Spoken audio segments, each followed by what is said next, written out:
मूल शंकर के माता पिता भगवान शिव के उपासक थे और उनके अनुसार शिव की पूजा ही सर्वश्रेष्ठ थी। वे पुत्र मूल शंकर को शिव पुराण की कथा में अपने साथ ले जाया करते थे। इनके माता पिता भगवान शिव की पूजा के लिए मूल शंकर को काफी प्रेरित करते थे। आइए जानते हैं कि वह किस तरह मूल शंकर से महर्षि दयानंद सरस्वती कहलाए। माँ, जिस भगवान शिव को हम मानते हैं, पूजते हैं, मुझे उनसे मिलना है। भगवान शिव शिवरात्रि की रात गांव के मंदिर में आएंगे, उस दिन मिल लेना। समय के साथ बालक मूल शंकर के हृदय में भगवान शिव से मिलने की चाहत बढ़ती गई। मां के कहने के अनुसार मूल शंकर को पूरा यकीन था कि महाशिवरात्रि की रात भगवान शिव अवश्य मिलेंगे। जब महाशिवरात्रि का दिन आया तो वह अपने पिताजी के साथ घर से शिव मंदिर की ओर निकल पड़ा। जय भोलेनाथ पंडित जी। आइए आइए करसन जी, आइए। इस बार तो मूल बेटे ने भी व्रत रखा है और अब तो ये रात्रि जागरण भी करेगा। धन्य है शिव जी, इस बालक की मनोकामना पूरी करे। देखो मूल बेटे, जैसे ये भक्त बैठकर ओम नमः शिवाय का जाप कर रहे हैं ना, ठीक ऐसे ही हमें भी यहाँ बैठकर ओम नमः शिवाय का जाप करना है। जी पिताजी। पिता और पुत्र भी बैठकर ओम नमः शिवाय का जाप करने लगते। इस तरह शिव जी की पूजा अर्चना करते करते रात्रि का पहला पहर बीत गया। शिव पूजा का दूसरा पहर रात्रि जागरण का था, लेकिन जागरण के लिए कुछ ही भक्त रह गए थे। बढ़ते अंधेरे के साथ श्रद्धालुओं का उत्साह धीरे धीरे कम होने लगा था। शिव स्तुति के ऊंचे सुर मंद पड़ने लगे। जो नाच रहे थे वे थक कर बैठते, जो बैठे थे वे घूमने लगे थे। रात्रि का तीसरा पहर आते आते तो क्या भक्तगण, क्या पंडित जन, सभी पर निद्रा देवी का प्रकोप छा गया। जिसको जहां स्थान मिला वहीं लुढ़क गया। शिवालय मानो सोने का स्थान बन गया, परंतु मूल शंकर की आंखों में नींद कहाँ। उसे तो पूरा यकीन था कि देर रात शिव जी के दर्शन अवश्य होंगे, इसलिए वो लगातार शिवलिंग को निहारे जा रहे थे। आज शिव की महारात्रि है, वह जरूर दर्शन देंगे। इस तरह मूल शंकर पुनः शिवलिंग को निहारने लगे कि तभी उनकी नजर कुछ चूहों पर पड़ी। अरे, ये चूहे किधर से आ गए और ये दो शिवलिंग की तरफ ही बढ़ रहे हैं। चूहों, शिव जी पर उत्पात मचा रहे हो, उन पर गंदगी फैला रहे हो। अभी शिव जी त्रिशूल लिए प्रकट होंगे और तुम्हारा संहार कर देंगे। देखते ही देखते शिवलिंग पर चढ़ा दूध, दही, हल, फूल, मिष्ठान आदि का भोग चूहों का भोज बन गया। मूल शंकर ने जब यह देखा तो वह भौचक्का रह गया। उसके हृदय आकाश में अनेक प्रश्नों के तारे एक साथ चमचमा उठे।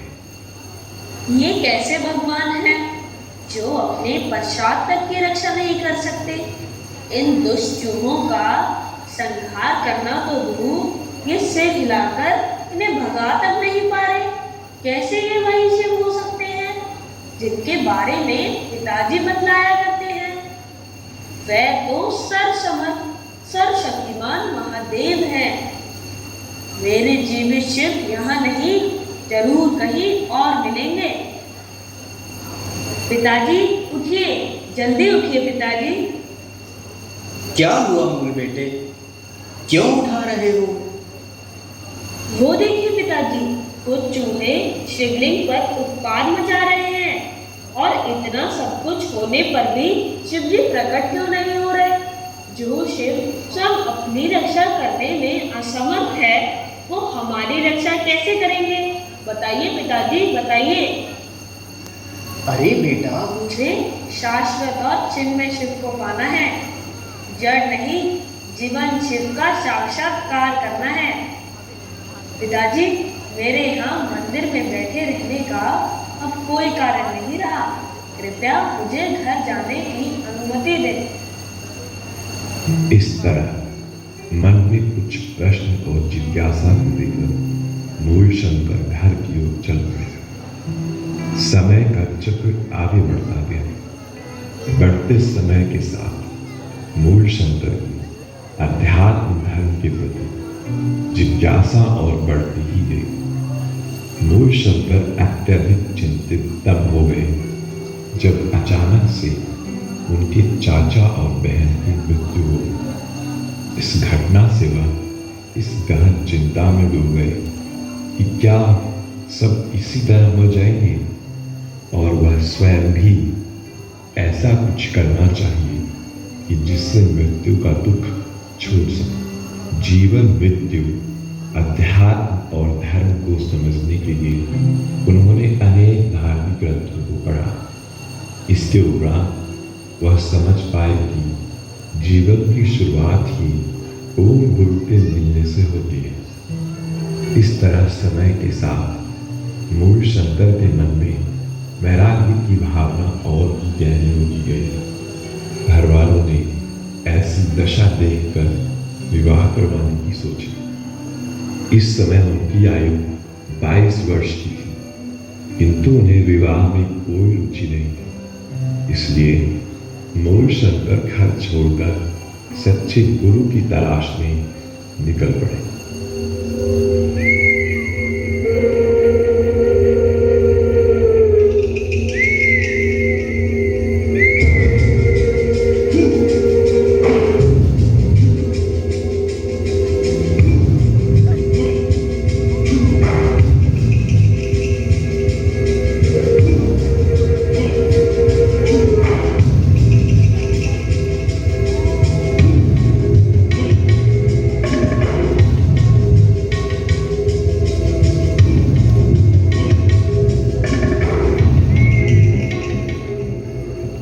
बाबा, मैं ईश्वर को देखना चाहता हूँ। क्या आप मुझे ईश्वर के दर्शन करवा सकते हैं?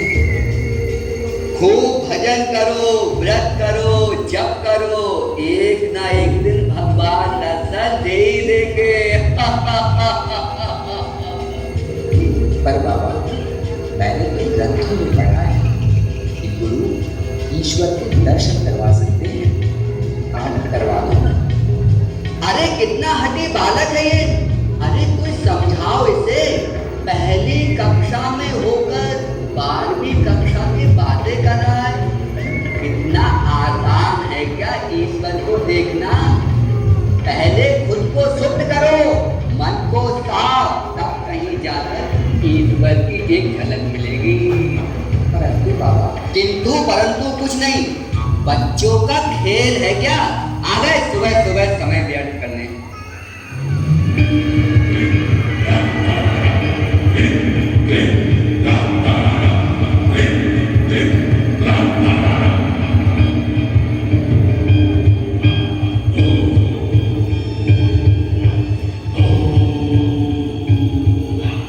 प्रणाम बाबा। आओ बच्चा आओ, बताओ क्या चाहिए तुम्हें? अद्भुत रिद्धि सिद्धियां हैं मेरे पास। या व्यापार में हो रहा है घाटा, या शादीशुदा जीवन नहीं है खुशहाल, या फिर पता है जेब का हाल। बताओ क्या कष्ट दूर करें? बाबा, ईश्वर दर्शन की चाह रखता हूँ। क्या आप मुझे ईश्वर के दर्शन करवा सकते हैं? ईश्वर का दर्शन? क्या तुमने किया है ईश्वर का दर्शन? क्या तुमने? ईश्वर का दर्शन किसने किया है? असंभव, असंभव। परंतु बाबा, मैंने शास्त्रों में पढ़ा है कि ईश्वर का दर्शन होता है।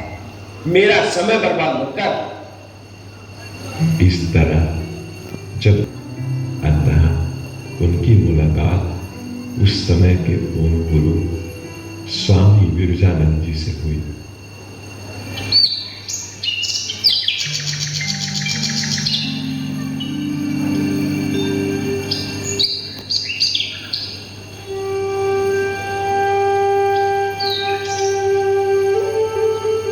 कौन हो? यही तो जानना चाहता हूँ कि मैं कौन हूँ। सत्य को पाना चाहते हो?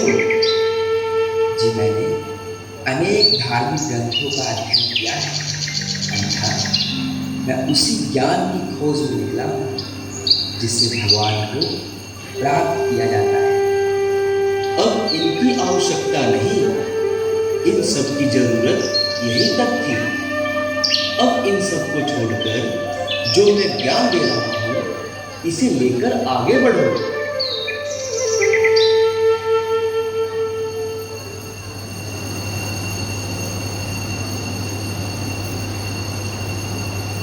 दयानंद, अब तुम्हारी शिक्षा दीक्षा पूरी हो चुकी है।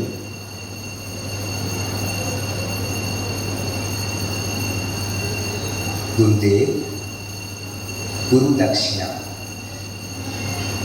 गुरुदेव, आपकी आंखों में आंसू? दयानंद, मुझे दक्षिणा के रूप में लोग नहीं चाहिए। भारतवासी अंधकार में डूबे हुए हैं। जाओ जाओ, उन्हें धर्म के नपुंसकों से उबार कर धर्म के वास्तविक रूप से परिचित करवाओ। ये संसार वास्तविक धर्म को भूल चुका है। तुम्हें अपनी पूरी शक्ति लगाकर प्रचार प्रसार करना होगा। यही मेरी गुरु दक्षिणा होगी। जाओ। गुरुदेव, मैं आज आपके सामने प्रतिज्ञा लेता हूँ कि मैं आजीवन ब्रह्मचर्य का पालन करूँगा। धर्म के वास्तविक स्वरूप से समाज को जागरूक करूँगा।